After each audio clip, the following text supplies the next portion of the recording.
Muy bien, mis hermanos, entonces, como les decía al inicio, vamos a continuar con nuestra temporada sobre la familia en el Evangelio y vamos a leer hoy el Evangelio según San Lucas en el capítulo 9, los versículos del 37 al 43.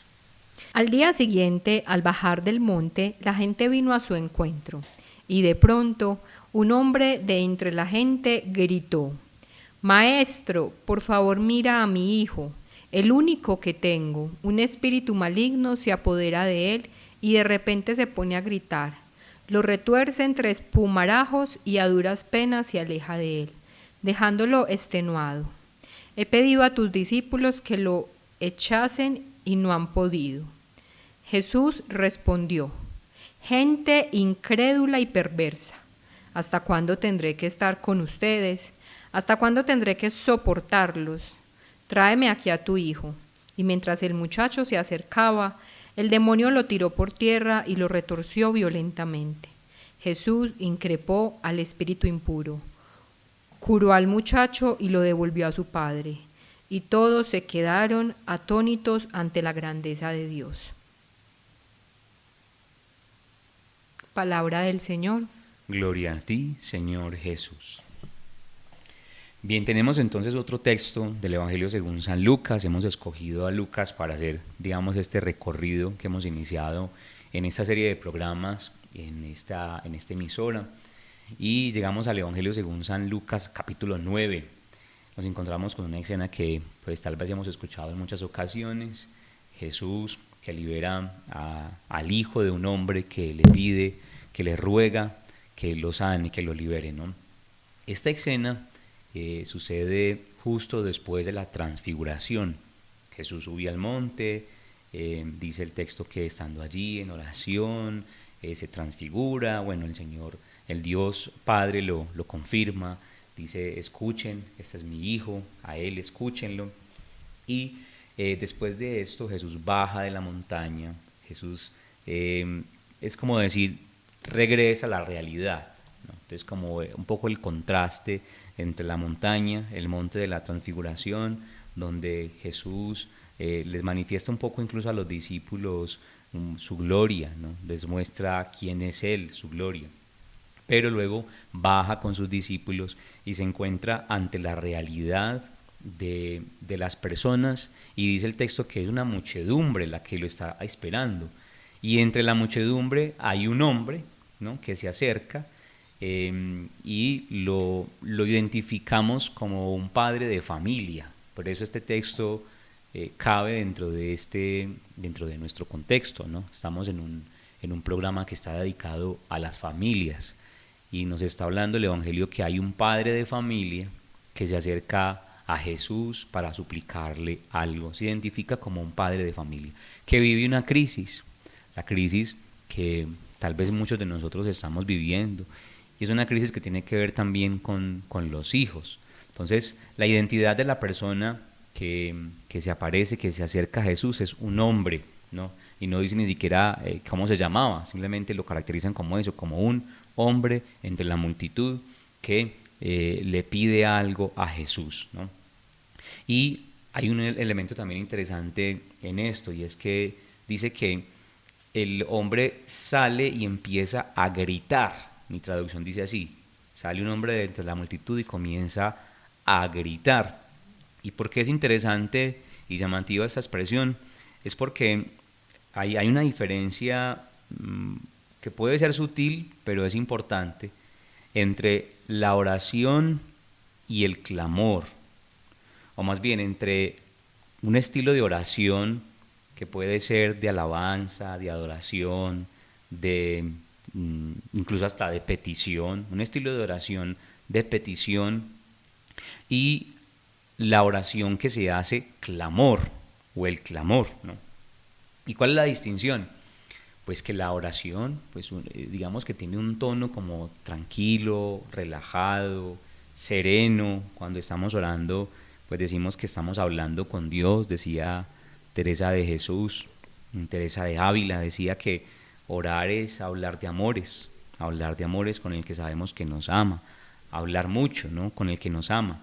Decía ella, esa es la oración. Pero resulta que en el clamor hay algo distinto, y es que cuando clamamos estamos gritando, ¿no? El clamor tiene un tono distinto. Entonces podríamos decir que la diferencia entre la oración de petición y el clamor radica en que en la oración tenemos un diálogo tranquilo, ¿no? Estamos pidiéndole a Dios con cierta serenidad, ¿no? Pero en el clamor hay un grito, y por eso el texto dice que este hombre grita. A mí me gusta mucho llamar la atención sobre esto, es porque nosotros a veces, ante las crisis, ante las situaciones difíciles, nos olvidamos que tenemos la posibilidad, que tenemos la alternativa ante Dios del clamor. Entonces, nosotros por lo regular, ¿a quién clamamos? ¿A quién le pedimos? ¿A quién le gritamos? ¿A quién le buscamos ayuda desesperada? Voy a ponerles un ejemplo, ¿no? Ante la crisis económica.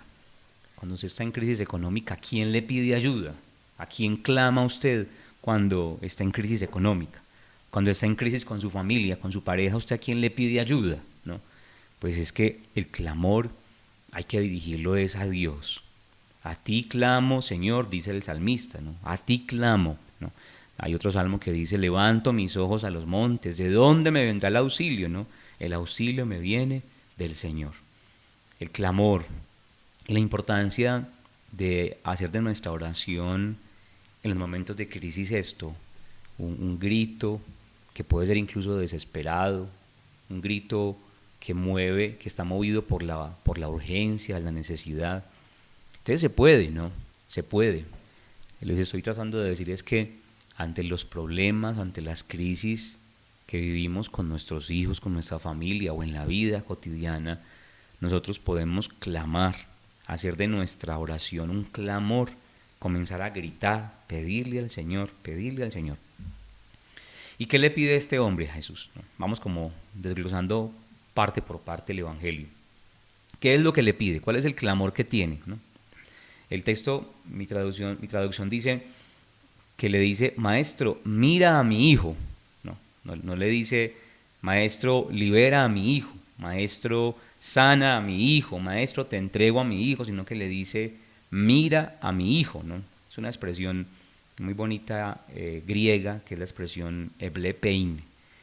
Eblepein es como que, perdón, epiblepein, ¿no? Es como que epi significa alrededor, blepo es un verbo que significa mirar, es una manera de decir mirar en griego, uno de los verbos que expresan la mirada. Es como que pon tu mirada encima de mi hijo. Es un llamado interesante, porque podríamos utilizar este texto para hablar de la importancia que tiene la intercesión que nosotros los hombres y mujeres, los padres de familia, podemos hacer ante Dios. Qué importante es que nosotros los papás seamos intercesores ante Dios por nuestros hijos. Dice el texto que este hombre clama a Dios, clama a Jesús, grita. Y en su grito lo que le dice es, maestro, epiblepein, en griego, ¿no? Maestro, mira a mi hijo, míralo, pon tu mirada sobre él. Cuando nosotros oramos por nuestros hijos, y esa es digamos como la reflexión que quisiera dejarles en esta primera parte del programa, cuando oramos por nuestros hijos, o bueno, incluso cuando oramos por cualquier persona, cuando usted intercede por su papá, por su mamá, por el vecino, por el abuelo, cuando usted ora por esas personas y usted va a la Eucaristía o se pone de rodillas ante el Santísimo o hace el rosario o la novena, cuando uno ora, uno ¿qué le dice a Dios? ¿No? Uno ¿qué le pide? Señor, sánalo, Señor, dale dinero, Señor, dale la salud, Señor, que se le arregle el matrimonio, Señor, y uno casi siempre pide como cosas muy, muy puntuales, ¿no? Y no está mal, no está mal. Pero me gusta mucho la manera en cómo este Señor, como este padre de familia, se dirige a Jesús.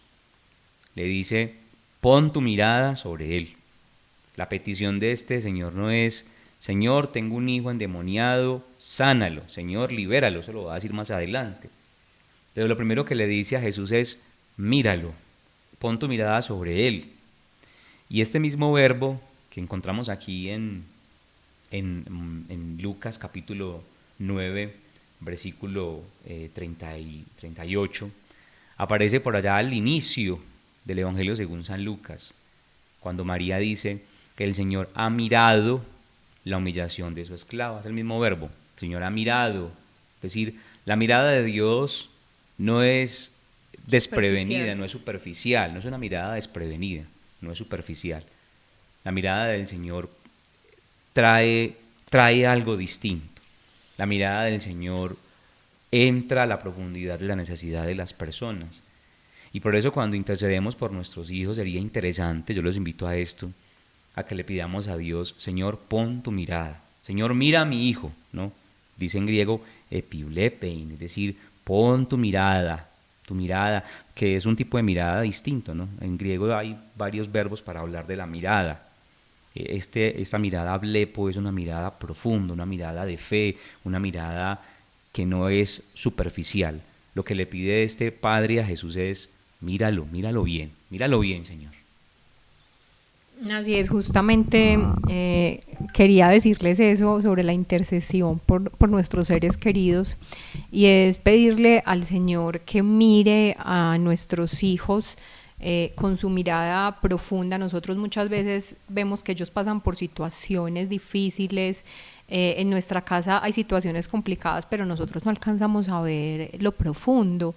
No entendemos qué hay detrás de nuestros hijos cuando están ensimismados, cuando se encierran, detrás de ciertas actitudes que tiene el esposo o que pueden tener nuestros familiares, incluso en el lugar de trabajo.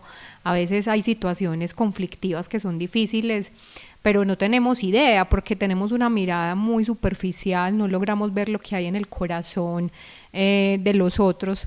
En cambio, lo que podemos ver en este relato tan bello es cómo este papá sabe que la mirada de Jesús es una mirada que ve mucho más allá, que le va a permitir a Jesús ver lo que hay en lo profundo del corazón, lo que realmente le pasa a este chico y a este joven. Y a continuación entonces dice el texto que el papá pues le empieza a explicar a Jesús qué es lo que pasa con su hijo, ¿no? Entonces le dice: pon tu mirada sobre él. Perdón, hay una partecita que me parece muy hermosa, y es cuando él dice, cuando ese grito de súplica dice: Maestro, por favor, mira a mi hijo, el único que tengo. Ese único que tengo me parece muy lindo porque también es como de auxilio, es lo único, es lo más preciado, es lo más valioso, por favor, ayúdame. Entonces es un clamor realmente que nace de lo hondo, de lo profundo del corazón. Y incluso podría estar conectado también eso con la escena de la transfiguración, porque Dios le dice a los discípulos: este es mi hijo, mi elegido, ¿no? Un poco también como haciendo referencia a que Jesús está en el corazón, profundamente en el corazón del Padre, es el único hijo de Dios. Y también esta expresión el único aparece en varias ocasiones con respecto a padres de familia. En el programa antepasado estuvimos hablando, por ejemplo, de la mujer, de la viuda de Naín, y también decía lo mismo, era el único hijo que tenía la viuda de Naín. Claro, porque es como la esperanza, es para decirle al Señor: es una necesidad imperiosa la que tengo, entonces mira esta necesidad. El método, la manera en cómo este padre se acerca a Jesús es decirle: Señor, mira mi necesidad. Y entonces comienza a explicarle a Jesús en qué consiste la necesidad, en qué consiste la enfermedad del hijo. Y me gustaría mucho que nos detuviéramos un momento sobre los aspectos, sobre las características de este hijo que está enfermo. Y yo quiero invitar a los papás que estamos a esta hora conectados con este programa, escuchando la palabra, a que pensemos también en nuestros hijos un poco, a que descubramos que a lo mejor también nosotros tenemos en casa un hijo con estas necesidades y que por lo mismo deberíamos acercarnos a Jesús con la misma petición. Dice el texto que el padre le cuenta a Jesús el caso de su hijo. Dice: un espíritu se apodera de él, ¿no? Un espíritu se apodera de él. Más adelante va a decir, Marcos lo dirá, es un espíritu mudo, un espíritu que se apodera. El primer elemento es que se apodera de él, ¿no? La palabra de Dios en el Nuevo Testamento refiere muchos de esos casos en los que hay espíritus que entran a la vida de las personas. Y hay varias formas de interpretar esto, ¿no? Una, pues tiene que ver con el sentido espiritual del texto, ¿no? Cuando hablamos del espíritu, es decir, un demonio, un espíritu del mal que viene y que puede someter a las personas. Hay espíritus que someten, ¿no? Hay personas que se dejan someter por el espíritu del mal. Pero también hay una manera de entender esto, y es que los espíritus tienen que ver como con las maneras de ser, con las formas de ser. La expresión que aparece allí es neuma, neuma, un espíritu, neuma, algo que viene a él y se apodera de su personalidad, de su persona, que incluso no depende de él, algo que lo está controlando, ¿no? Y esto es bonito detenernos en ello porque nuestros hijos, bueno, y todas las personas somos susceptibles de que ciertas realidades que muchas veces ni siquiera dependen de nuestra propia voluntad se apoderen de nosotros. Hay realidades, hay enfermedades, hay situaciones, incluso hay comportamientos que dependen de cosas que se apoderan de nosotros de manera involuntaria, ¿no? Voy a poner un ejemplo que tiene que ver incluso con la tecnología, ¿no? Hoy en día se ha descubierto el efecto que tienen las pantallas, por ejemplo, en los hijos, en los niños, ¿no? De la estimulación que provocan las pantallas, sobre todo ciertas animaciones que son muy estimulantes porque son acelerados, porque tienen mucho ruido, porque tienen un contenido lleno de mucho color. Entonces hoy se habla del estímulo que provocan los niños las pantallas. Entonces un niño que está todo el tiempo enfrente de una pantalla está ante estímulos que van a provocar en él una serie de comportamientos a veces de hiperactividad, de que no se puede concentrar, de que no puede dormir bien, de que se vuelve grosero, de que se vuelve altanero, etcétera, etcétera. Cuando la Biblia habla de espíritus que se apoderan, una manera de comprender eso es esta, ¿no? Aquellas realidades que que vienen del exterior de la persona y que se apoderan de la persona. Otro ejemplo puede ser la comida, ¿no? Cuando un niño come mal, cuando un niño come mucho azúcar, por ejemplo, se sobreestimula. Nosotros tenemos un hijo, nuestro hijo menor tiene un diagnóstico de TDAH, y a nosotros nos dicen, ustedes no le pueden dar al niño demasiada azúcar porque el niño ya tiene en sí mismo está estimulado, su TDAH lo hace estar estimulado, y si ustedes le dan demasiada azúcar, demasiados alimentos con alto contenido calórico, el niño pues va a estar mucho más hiperactivo, ¿no? Esto para poner ejemplos sencillos. Ahora piense usted en el montón de realidades que nuestros hijos, por ejemplo adolescentes, enfrentan diariamente, que vienen de afuera y que se apoderan de ellos. ¿Cuántas cosas a nuestros hijos los someten? Por ejemplo, las modas los someten, el querer tener, el sexo. ¿Cuántas cosas se apoderan de ellos y se apoderan también de nosotros, de manera externa y a veces involuntaria y sin darnos cuenta? Entonces lo que dice este hombre es que viene un espíritu, viene desde fuera y se apodera de él. Hay muchas realidades que se apoderan de nosotros y que son externas, ¿no? Que no dependen ni siquiera de nuestra propia voluntad, pero que nos llenan, que nos manipulan. Hoy en día el comercio se ha vuelto experto en manipular a través de los colores, de los olores, de las formas. ¿Cuántas de esas cosas están manipulando la familia? Yo me encontré en esos días con una familia que el gran problema que tenían era que el papá no podía proveer para sus hijos, para sus hijas, suficiente moda, entonces no podía darles los gustos. Y entonces el problema con la señora era que le exigía al marido que tenía que darle a los hijos lo último, el último iPhone, el último jean, la última camisa, lo de último, ¿no? Y él decía, pero es que yo no puedo porque mi salario no me alcanza para esto y no puedo trabajar más. Y entonces esa realidad externa, es decir, el querer consumir, el querer tener más, pues se había apoderado de esa familia, ¿no? Y eso es un mal que está atravesando nuestra familia y muchas familias. Entonces vean que en principio la manera como describe el padre de familia la enfermedad de su hijo es: viene un espíritu y se apodera de él. Así es, entonces posteriormente podemos ver cómo Jesús responde. Bueno, primero hay una queja del padre donde dice: le he pedido a tus discípulos y tus discípulos no, no hicieron nada. Entonces, después de esta queja, o sea, dice: no han podido. Y Jesús responde: gente incrédula y perversa. ¿Hasta cuándo tendré que estar con ustedes? ¿Hasta cuándo tendré que soportarlos? Entonces son como expresiones fuertes de Jesús. Uno diría: este Jesús tan duro, ¿cómo es posible? Pero es posible que estos discípulos hayan... Es posible, no. Es evidente que cuando están los discípulos intentando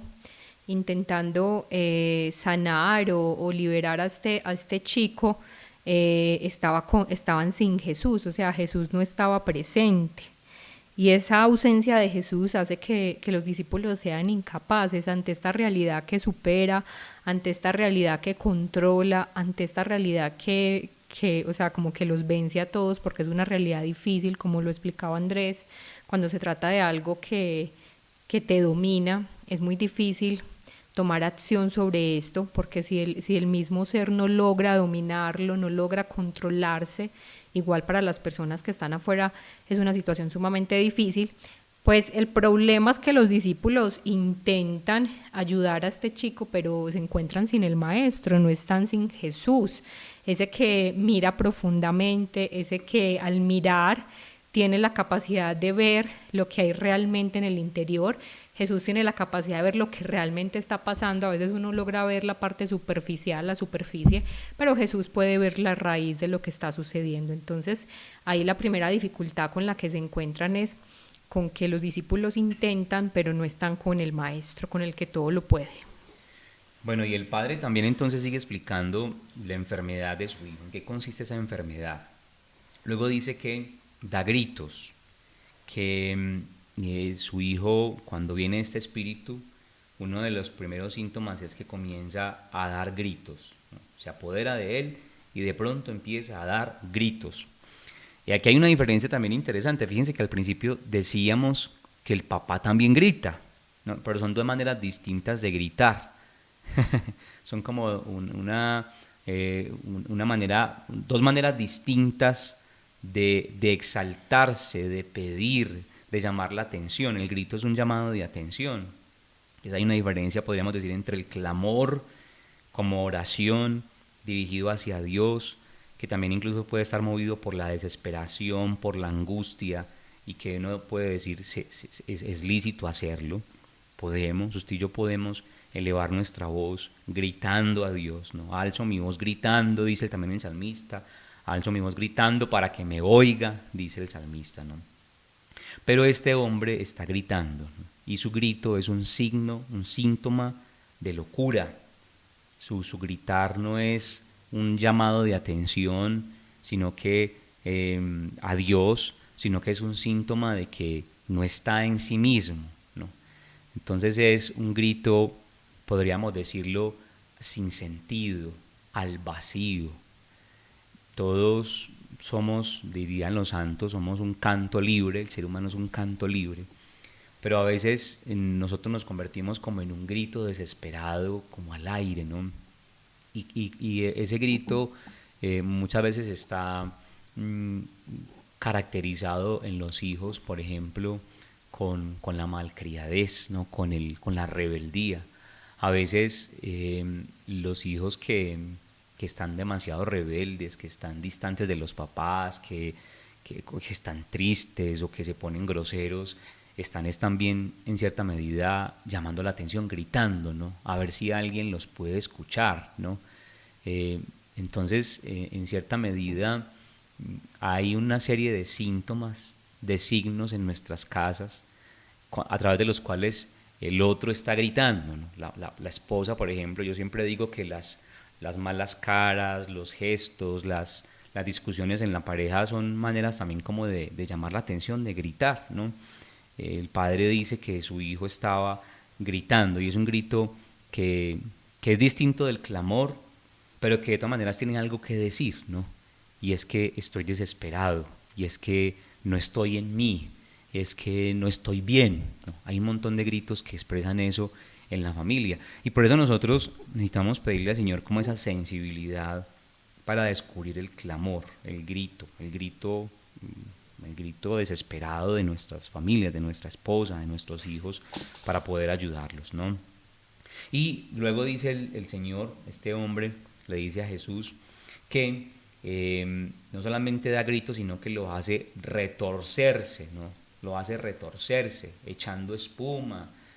Eh, bueno, la descripción es muy parecida como a lo que llamamos nosotros comúnmente la epilepsia. Cuando hay epilepsia pues pasa justamente eso, ahí como que se retuerce, como que pierde el control de su cuerpo, y esos digamos como los síntomas de una epilepsia. De hecho, por ejemplo, el título de mi, ¿cómo se llama? Perícopa, Uh-huh. es el muchacho epiléptico. Uh-huh.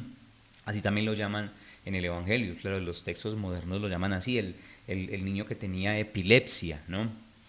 Y son los síntomas de la epilepsia, pero muy interesante decir que lo que provoca el espíritu que poseía a este niño, es perder el control de su cuerpo.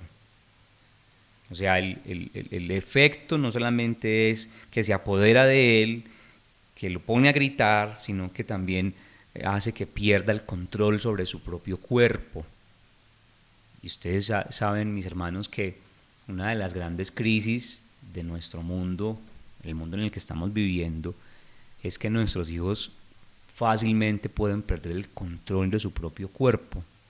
Todo ese tema de las ideologías que flotan en el aire y que están en los medios de comunicación, en las redes sociales, la cultura porno que acompaña los medios de comunicación, hacen que nuestros hijos fácilmente pierdan el control de su cuerpo. Hay una preocupación muy grande a nivel internacional, bueno, por ciertos sectores, ¿no? Entre ellos nosotros los creyentes. La preocupación de ver que nuestros hijos desde muy temprana edad están sometidos a estímulos eróticos que hacen que pierdan como el control de su sexualidad. El abuso sexual, la exposición que tienen nuestros hijos ante estas realidades, hacen que los adolescentes pues pierdan el control fácilmente de su cuerpo, ¿no? Este es un espíritu un espíritu del mal que está sometiendo a nuestra infancia, a nuestra adolescencia, que está acabando con los niños, con los hijos, ¿no? Ese es el fenómeno, ¿no? Entonces fíjense ustedes que el ejemplo, la realidad de este padre de familia no es tan distinta a la nuestra. También nosotros tenemos hijos de los cuales espíritus de afuera, es decir, realidades, ideologías, cosas que vienen de afuera se apoderan de ellos, ¿no? Y se apoderan de nosotros también, ¿no? Y que nos hacen gritar, que nos hacen como lanzar gritos al aire, ¿no? Desesperados, pero que también nos hacen perder control de nuestro cuerpo, es decir, de lo que somos, de nuestra propia identidad. Y el papá finalmente termina diciendo que este espíritu difícilmente se aparta de él y lo deja molido. A mí esa parte me llama mucho la atención, el que lo deja extenuado, que así aparece la expresión de mi Biblia, de mi traducción, y ese extenuado es ese cansancio que justamente es como lo que nos pasa y lo que le pasa a la sociedad con tanta cosa, con tanta tecnología, justamente con estos vicios, lo que generan en los jóvenes, todas estas cosas es un cansancio. Yo me he topado muchas veces con jóvenes que uno creería que el joven es el que está más lleno de energía, que va a conquistar el mundo, pero a veces no, a veces los jóvenes están cansados, no quieren nada, no tienen proyectos, porque están cansados justamente por todas estas cosas que los apoderan y que les impiden soñar y actuar y vivir con libertad. Ahora, sería bueno que de una vez pasáramos a lo que sucede, ¿no? Pues a mi esposa les explicó un poco esa parte en la que el papá se queja ante Jesús y le dice, vea, sus discípulos no fueron capaces de resolver esta situación, y Jesús pues dice, generación incrédula y perversa, ¿hasta cuándo tendré que soportarlo? Es una manera de decir, bueno, ¿y hasta cuándo va a tener que estar cargando con ustedes, ¿no? Y si yo hubiera estado ahí, le hubiera dicho a Jesús, Jesús, toda la vida, ¿no? O sea, tiene que cargar por nosotros toda la vida, tiene que estar con nosotros toda la vida, porque usted es el Señor, usted es el dueño de nuestra vida, ¿no? Pero quisiera que pasáramos de una vez a lo que hace Jesús, cómo Jesús responde a esta realidad de sometimiento que experimentan nuestros hijos, ¿no? Que experimenta el hombre, cómo Jesús logra liberarnos de esto, ¿no? Vamos a hablar un poco sobre esto. Primero vamos a escuchar una canción, vamos a un corte musical, y cuando regresemos hablamos de cuáles son las acciones que Jesús ejecuta para liberarnos de todo espíritu del mal. Y continuamos con nuestro programa Escuela de Esposos en RCN en tu corazón. Les recuerdo que se pueden comunicar con Andrés, con mi esposo, y conmigo al 098-619-6789. 098-619-6789.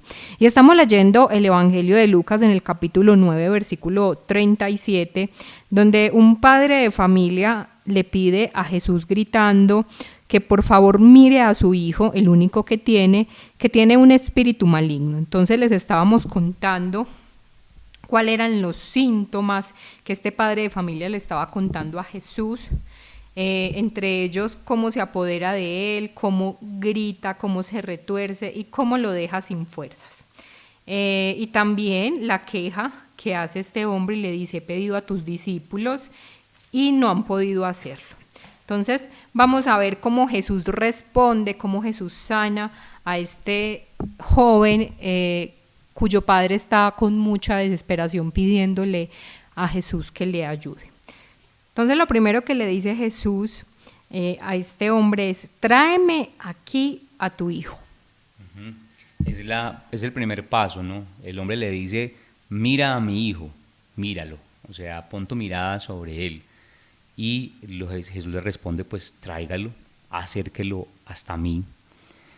En esto hay como dos cosas bonitas, ¿no? Que una cosa es la intercesión y otra cosa es la acción. O sea, nosotros oramos mucho por nuestros hijos, pero a veces no actuamos lo suficientemente por ellos, ¿no? No los llevamos a Jesús, no los animamos a que busquen a Dios, no abrimos espacios para que nuestros hijos conozcan al Señor. Y por eso Jesús le dice a este hombre, pues tráigalo. ¿Usted quiere que yo lo sane? Pues tráigalo. Entonces usted le dice a la gente, es que, y cada ratico nos pasa, como que llega una persona afligida y nos dice, Andrés, es que tengo este problema con mi hijo, y es que pasa esto con no sé quién. Yo le digo, pues llévelo a Jesús, llévelo al retiro, llévelo al encuentro, llévelo a la Eucaristía, haga que se confiese, invítelo a que comulgue, invítelo al arrepentimiento, haga lo que sea para que su hijo conozca a Jesucristo, ¿no? Y nos quedamos muchas veces como en la intercesión, pero Jesús nos dice, traigan a sus hijos hasta mí. Y mientras el muchacho se acercaba, el demonio lo tiró por tierra y lo retorció violentamente. Entonces podemos ver cómo también esa presencia de Jesús ya va generando un efecto en este joven. Nos dice que este muchacho, realmente el demonio lo tira por tierra y lo retuerce violentamente. Pero Jesús increpó al espíritu inmundo, es decir, es interesante, es bonito, es llamativo este elemento, porque decíamos hace un momento que el espíritu tiene que ver con aquellas cosas, el mal espíritu, el espíritu que se apodera de este niño tiene que ver con todas esas cosas que vienen desde afuera y que afectan la vida de la persona. Entonces les hablaba de los dos sentidos. Un sentido es, sí, la acción del demonio, ¿no? Que puede apoderarse de una persona y eso pasa, ¿no? Eso son cosas que pasan, ¿no?